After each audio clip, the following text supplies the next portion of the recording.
কিছুদিন আগে রেড রোডে আপনার এসআইআর বিরোধী ধর্নায় আর্মিরা অনুমতি ছাড়া মঞ্চ খোলার জন্য এসেছিল। আপনি অবৈধ কাজ করছিলেন।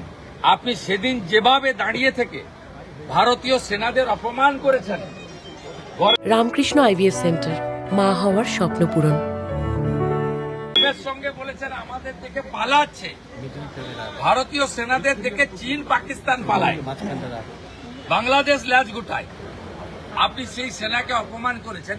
তাই আপনার সবসময় সোচ মানসিকতা এই ধরনের, এবং আপনি গ্রেটার বাংলাদেশ তৈরি করতে চান এবং সেই গ্রেটার বাংলাদেশের প্রধানমন্ত্রী হতে চান।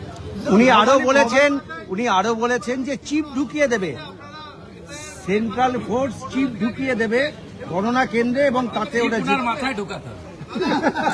বলেছেন আপনি টাকা করে লোক নিয়ে গেছেন, ভবানীপুরে 500 টাকা করে লোক নিয়ে গেছেন। 16টা লোক হয়েছে আপনার। ভালো হয়েছে। তাহলে উনি ওখানে এত খাচ্ছেন কেন? বিএলওদের নিয়ে মিটিং, সভাপতিদের নিয়ে মিটিং, হ্যাঁ, এত করার তো দরকার নেই। অমিত শাহজি প্রশাসনে ছিল, লোক লেগলিয়ে দিচ্ছেন। আমার দৌড় ক্যাম্পেনিং এ পুলিশ ঢুকিয়ে দিচ্ছেন টি শার্ট পরে। এত কিছু তো করার নেই। অতি দম্বে অত অলঙ্কার, অতি মানে কৌরবা। এই দম্ভ নন্দীগ্রামে দেখিয়েছিলেন।